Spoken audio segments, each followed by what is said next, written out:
Halo guys, kembali lagi bersama saya Maria Mersyani Nandi dan teman saya Maria Elvira Kurniati. Pada video kali ini, kami akan membawakan materi tentang rheumatoid arthritis.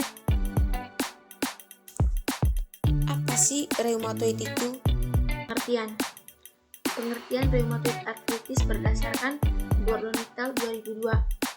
Rheumatoid arthritis adalah suatu penyakit autoimun di mana persendian, biasanya sendi tangan dan kaki, mengalami peradangan sehingga terjadi pembengkakan, nyeri, dan seringkali akhirnya menyebabkan kerusakan bagian dalam sendi.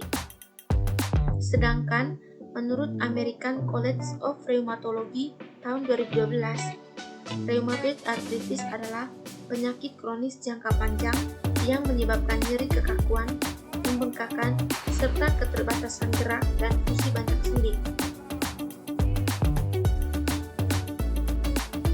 Yang kedua, epidemiologi. Distribusi RA di dunia. Di dunia, semakin meningkat penyakit artritis reumatoid pada lansia, terutama banyak terjadi pada perempuan. Penelitian dari Mayo Clinic yang dilakukan di Amerika Serikat menunjukkan antara tahun 1995 sampai 2005, wanita penderita artritis reumatoid mencapai 54.000 dari 100.000 orang, sedangkan pada pria hanya 29.000 dari 100.000 orang. Angka kejadian rheumatoid arthritis pada tahun 2016 yang disampaikan oleh WHO adalah mencapai 20% dari penduduk dunia. Dengan rincian 5-10% adalah mereka yang berusia 5-20 tahun dan 20% adalah mereka yang berusia 55 tahun.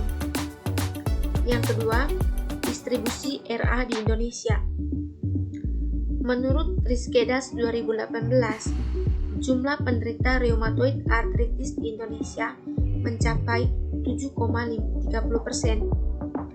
Prevalensi penyakit di Indonesia menurut riset kesehatan dasar tahun 2013 bahwa prevalensi penyakit sendi berdasarkan diagnosis tenaga kesehatan di Indonesia sebesar 11,9% dan berdasarkan diagnosis atau gejala sebesar 24,7%.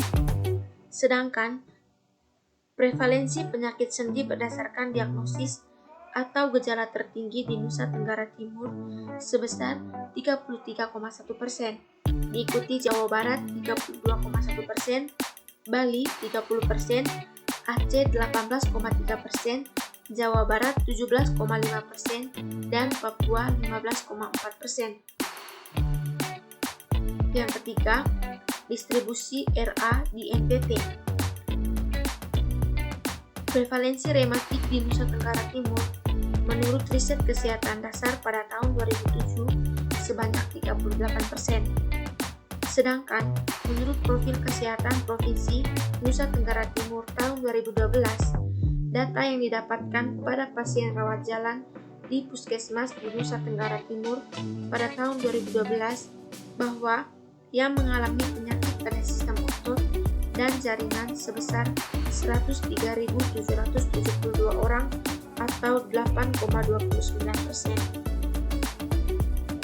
Selanjutnya, data prevalensi penyakit sendi tahun 2013 sampai 2018. Jadi, kita bisa lihat di sini bahwa prevalensi penyakit sendi berdasarkan diagnosis pada penduduk usia di atas 15 tahun menurut provinsi pada tahun 2013 sampai 2018 didapatkan bahwa pada tahun 2013 prevalensi penyakit sendi tertinggi berada di Provinsi Bali, sedangkan yang terendah terdapat di Provinsi Yogyakarta. Dan juga pada tahun 2018 prevalensi penyakit sendi tertinggi terdapat di Provinsi Aceh dan yang terendah berada di Provinsi Sulawesi Barat. Yang kedua, sini juga ada data prevalensi penyakit sendi berdasarkan diagnosis dokter pada umur di atas 15 tahun. Jadi dilihat dari data bahwa yang tertinggi berdasarkan usia itu di usia 75 tahun ke atas, dan untuk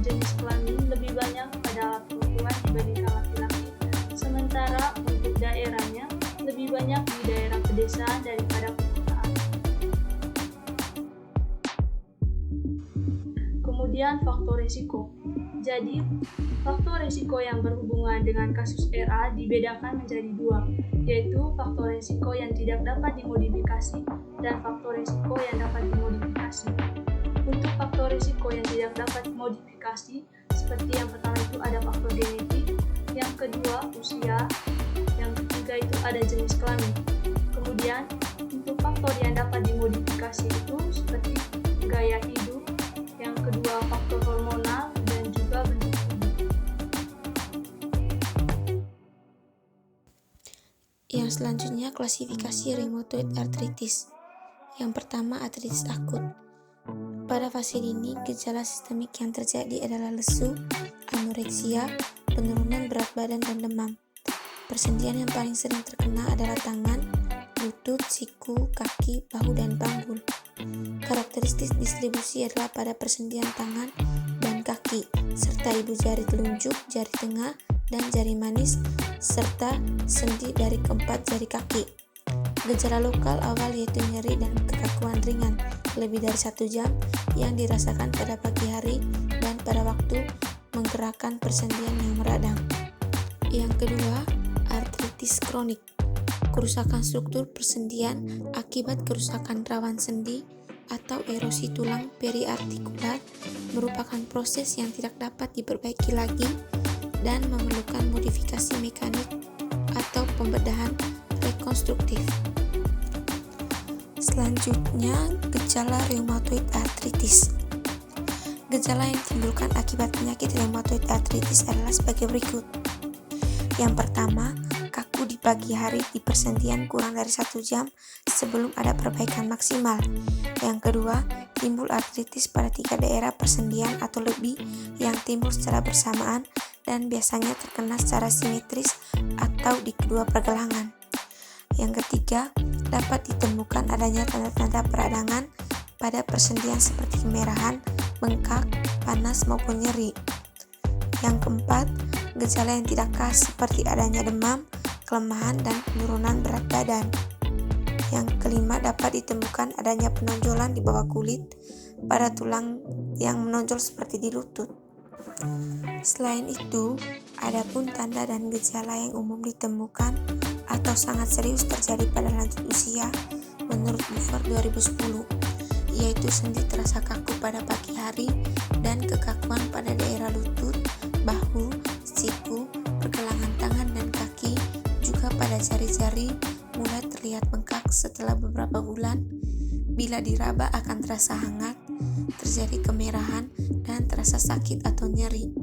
Bila sudah tidak tertahan, dapat menyebabkan demam dan terjadi berulang. Selanjutnya, patofisiologi RA. Seperti yang kita lihat pada gambar, bahwa pada keadaan awal terjadi kerusakan mikrovaskular edema pada jaringan di bawah sinovium, proliferasi ringan dari sinovia, infiltrasi PMN, dan penyumbatan pembuluh darah oleh sel radang dan trombus. Sedangkan pada RA yang secara klinis sudah jelas, secara makros akan terlihat sinovium sangat edema dan menonjol ke ruang sendi dengan pembentukan fili. Secara mikros terlihat hiperplasia dan hipertrofi sel sinovia dan terlihat kumpulan residual bodies. Terlihat perubahan pembuluh darah fokal atau segmental berupa distensi vena, nyumbatan kapiler daerah trombosis, dan pendarahan perivaskuler. Dan pada RA kronis terjadi kerusakan menyeluruh dari tulang rawan, ligamen, tendon, dan tulang. Kerusakan ini akibat dua efek, yaitu kehancuran oleh cairan sendi yang mengandung zat penghancur akibat jaringan granulasi saat dipercepat karena adanya panus. Selanjutnya, pencegahan RA. Ada beberapa hal yang dapat dilakukan untuk menekan faktor risiko RA, yaitu yang pertama, membiasakan berjemur di bawah sinar matahari pagi untuk mengurangi risiko peradangan oleh RA. Yang kedua, melakukan peregangan setiap pagi untuk memperkuat otot sendi.